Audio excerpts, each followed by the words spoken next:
During the 1950s, America was a country on the move. First U.S. satellites went into orbit. Families moved to the newly built suburbs, where dads went to work, but moms, for the most part, stayed home.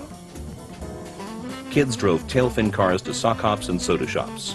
They played with hula hoops, and for fun, stuffed themselves into cars and phone booths and whatever else they could find.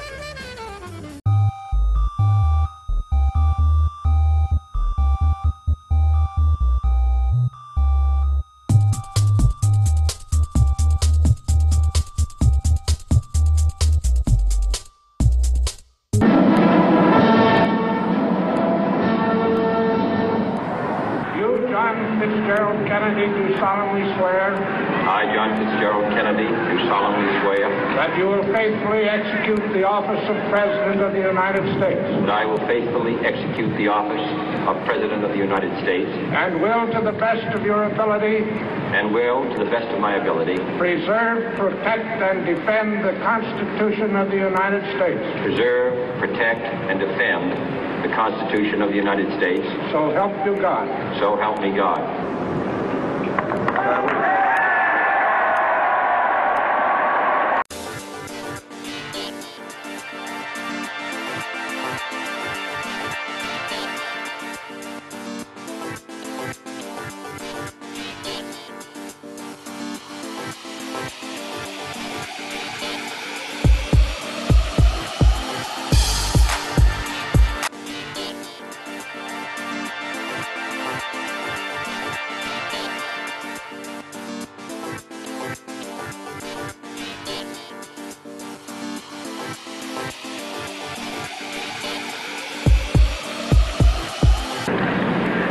We observe today not a victory of party, but a celebration of freedom, symbolizing an end as well as a beginning, signifying renewal as well as change.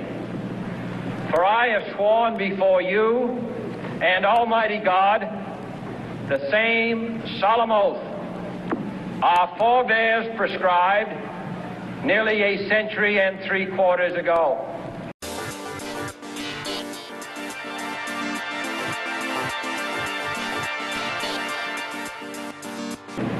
And yet the same revolutionary beliefs for which our forebears fought are still at issue around the globe. The belief that the rights of man come not from the generosity of the state, but from the hand of God.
I, for one, will join in with anyone, don't care what color you are, as long as you want to change this miserable condition that exists on this earth.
what we've done, I don't know any example in history such as what the U.S. has done.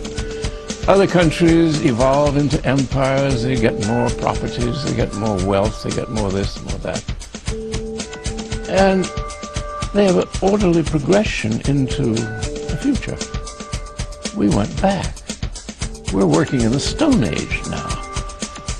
Murdering people that we don't know anything about and never will learn because we're too important to read books, so we don't know anything.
Start off by making the point that we are always tarred with the brush of being conspiracy theorists. Now, I'm sorry, I've worked on the inside. I've seen a number of these things going on. This is not a theory, this is fact. And the sooner that more people wake up to this, the better, because we can start affecting some serious change. The things I just want to run over very briefly in terms of what we saw. I want to re-mention the Gaddafi plot. This is a case of state-sponsored terrorism. It's a case of a Western intelligence agency, which was MI6, the James Bonds of the world, going ahead and funding our terrorist enemies, Islamic extremist terrorists in Libya, in an attempt to try and assassinate a foreign head of state. And the story runs that in 1995, a Libyan military intelligence officer walked into the Tunis embassy and asked to see the MI6 officer based there. He said that he had a ragtag group of Islamic extremist terrorists, some of whom had known links to bin Laden, who were planning to try and assassinate Colonel Gaddafi and take power in Libya. He wanted funding from MI6 in order to carry out this attack. And MI6 went ahead and did this. They gave them in the region about $120,000 to go and try and assassinate Colonel Gaddafi. Now, this was an incredibly reckless thing to do in a very volatile section of the world. And it also doesn't make sense, because Gaddafi by this point had renounced his support of terrorism. They play fast and loose with our lives. We're just, collateral damage if we get caught up in a terrorist activity in our own countries. So this is part of a pattern. It's part of a power play on their part, and it's part of jobs for the boys. They want to ensure that there is always a state of perpetual warfare. This is the Orwellian nightmare. They want to ensure that there is always an enemy to fight so that they can get resources, so that they can have jobs for the boys and keep the arms industry in business.